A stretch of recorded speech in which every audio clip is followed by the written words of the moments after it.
Hey, we always live Elvis. Memphis Mafia kid And Teresa. hey, hope everybody's having a good weekend. We're already halfway through the weekend. We're already over halfway through the month, y'all. To me, I don't know about y'all, but it It's just flown. seems like it's going, don't it? Yeah, it does. But we hope y'all are having a good weekend. Got a birthday shout out to Miss Charla. Happy birthday. I think it's coming up. And two, I want to shout out to our good friends Chris and Christian, his wife. We had a good time with y'all hanging out the other night. It was a blast. We had a lot of laughs, and yeah, we just really enjoyed it. So shout out to y'all. We love you. Yeah, thank you. Y'all, we got some more viewers' questions today, and if y'all are ready, we'll dig in. Let's do it. Let's do it. From Nettie Gallagher. Did any of the Memphis Mafia men understand the baby talk between Elvis and his girlfriends and your mama? Yeah, some of them did, like, Daddy. That come about with Mama and Patsy Lacker, Linda Thompson, I think Patsy Presley, somebody, and of course Mama. They would talk baby talk to one another and talk it to Elvis and talk it, to Daddy and Marty, and it's just a thing they had that they'd get up in Elvis's room and just carry on, but do it a lot. And hey, I told you, it was a wild life. Don't ask me crazy, but they had a lot of laughs about it. And Mama still does it with Daddy a lot. And that's why you like it. So now I know why you like it. Yeah. And I'm still tuning Teresa. Every once in a while, I'll get her close to it, but not even close. Yeah, she's not baby enough. Let's put it that way. Oh well. Okay, from Vacant Josh. When you kids were hanging out downstairs, did y'all watch one TV or all three at once? Depending on what day or what time. And seriously, no, actually, we would. Sometimes if we was watching something serious, usually it was just one TV. But there's a lot of times we put it on there, and during that time we didn't have but about 4 channels, I think. ABC, NBC, CBS, PBS. Yes. Is there another one? Exactly. It may have been. I don't think there was another one. But we could get 3 out of the 4 on them 3 TVs. So sometimes, if it was maybe something on that we wanted to watch, that was on at the same time, or like I said, if we were watching something, we might just put the other 2 on just to be crazy and glance. But so like if it's Saturday morning, you each wanted a different cartoon, you each had a TV if we did, those Saturdays were when once in a while when Lisa was here through the summer or the time she was here and during Christmas break and stuff, we didn't get up till after the cartoons come on because we went to bed so late. But and nowadays you can watch cartoons whenever you want. On demand. Wouldn't that have been so great back in our time, y'all? Would never have left the TV. No. I know. I wouldn't. Well, hey, look at our kids and grandkids now. They don't ever hardly get tablet. It's kind of a shame because they miss all the great stuff we got to do outdoors. Yeah, but it keeps them out of some trouble.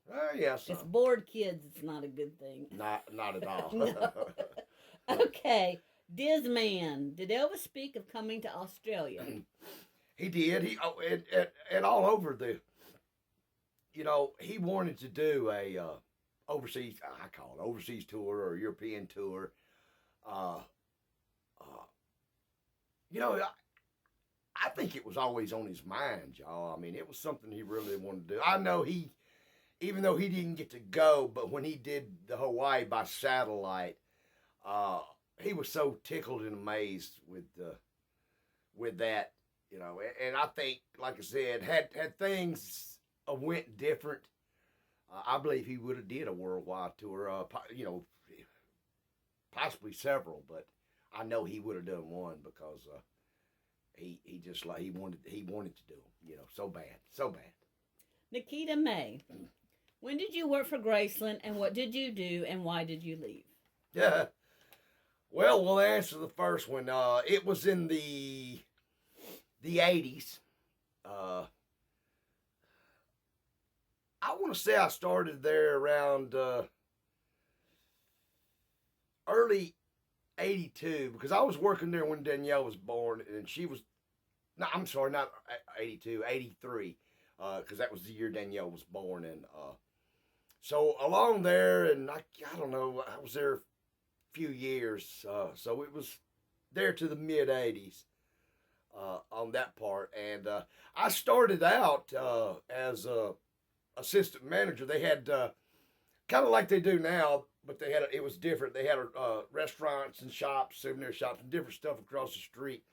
And I worked as assistant manager of the only restaurant, Graceland restaurant that they had at that time. And then shortly after, I wanted to move and be more with the people and up closer to Graceland, so I moved into security. And I was more up around the house itself, and and a racquetball court, up around the grounds, and that's what I liked. The reason I left, I'm gonna shoot honest with you. I didn't like the way things were going. I didn't like what things happened, and what really, I guess, broke the camel's back, if you want to say, is, like I've said, I've known all my Elvis family for years and years, and they always, come for the events, whether it be Elvis Week or the birthday or just throughout the year. And I was actually talking to a pretty good sized group that I had known pretty much almost from the time I can remember, and they know my mom and daddy and friends and family, as I call them. And apparently, I guess I took up a little more time, and a little later I was talked to by management that wasn't the way that things needed to work. Basically, that I didn't need to hold up, and so I'm just gonna be honest. I thought to myself, if I can't share memories and take up a little time, if things are too fast for that, then they can stick it where the sun don't shine, and that's what happened. All right, Jose Contreras. Did you see the Peyton Manning special, Elvis and Football? We did. It's always, if I see anything that comes out new about Elvis, I try to watch it, whether it be a commercial or little ads or whatever you want to call them. But that was really, I've always liked, we grew up, and Daddy and Archie was during their time, and of course we knew about him. I watched their dad play Archie Manning for New Orleans Saints, and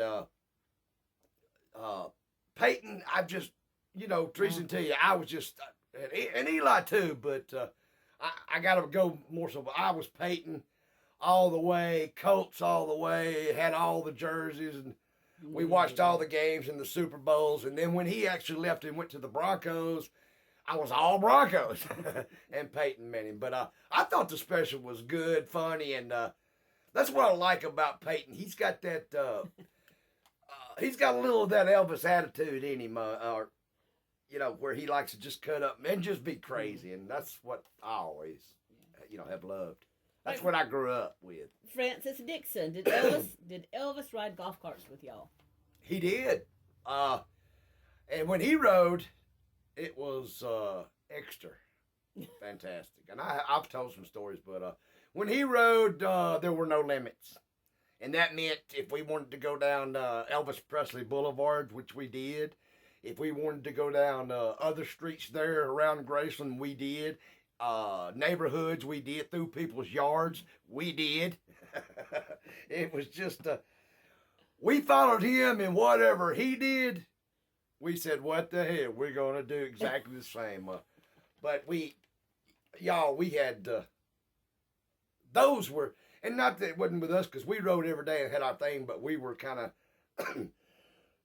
limited to the grounds. And don't get me wrong, we made things happen and had fun, but riding with Elvis, not only on the grounds, but when we went outside those gates, there was just nothing else like it. And that's the memories that I'll die with. It just, That's your favorite. We just yes, man. We growing up like that.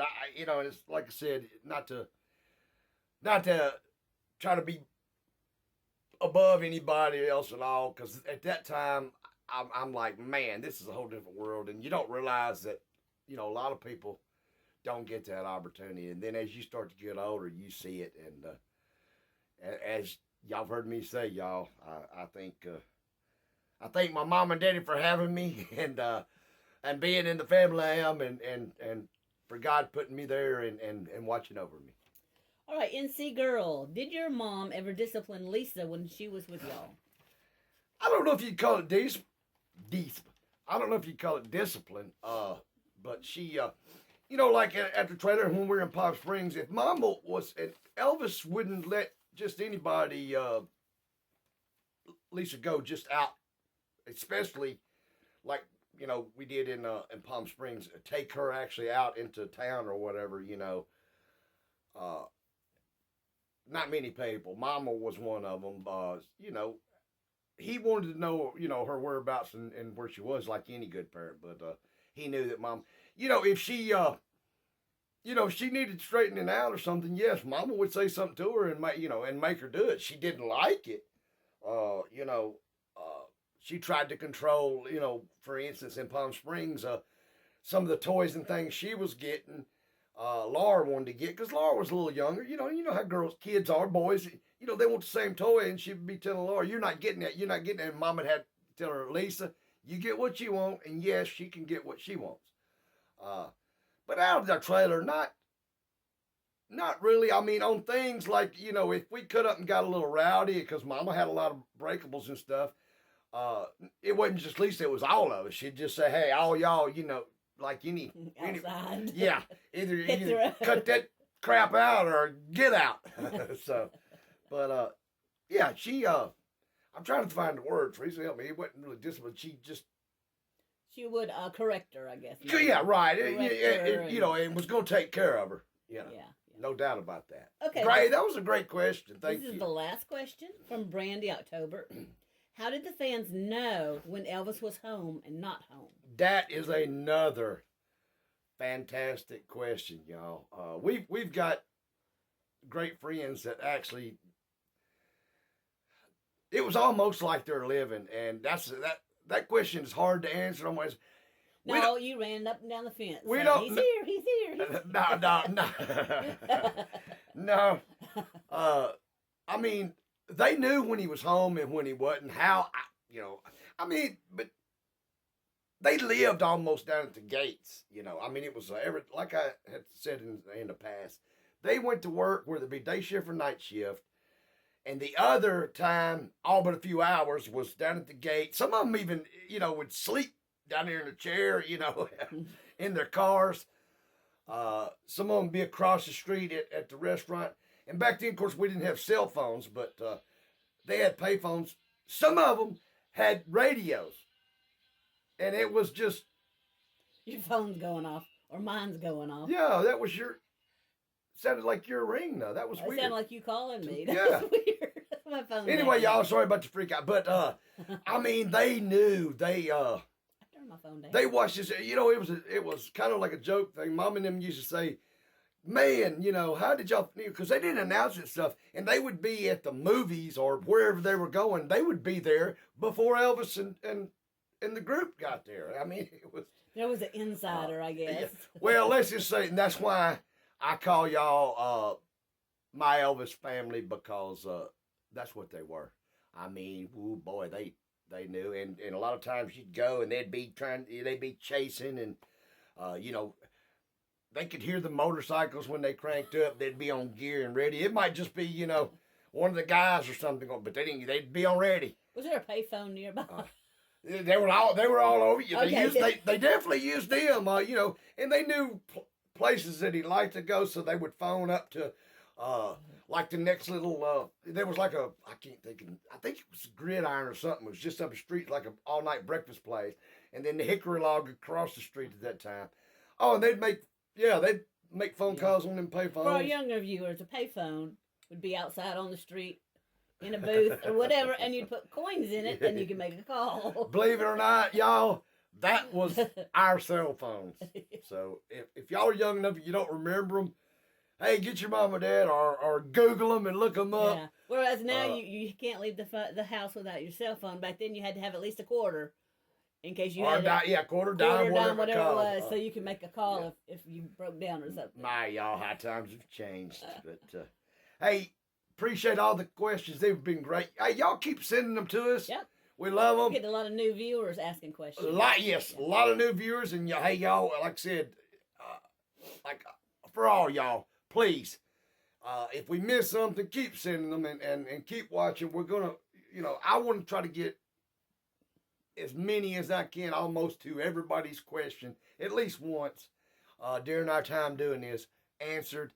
And that's our goal and our mission, and we're going to do it. It may take, throughout the year, but sometime or another, we're going to get it. But hey, we're like anybody else. Keep reminding us, and we'll do it. We appreciate all y'all's love. We appreciate all y'all's support. Enjoy the rest of your weekend, and we'll be back at you the first part of the week. And remember, we always live Elvis.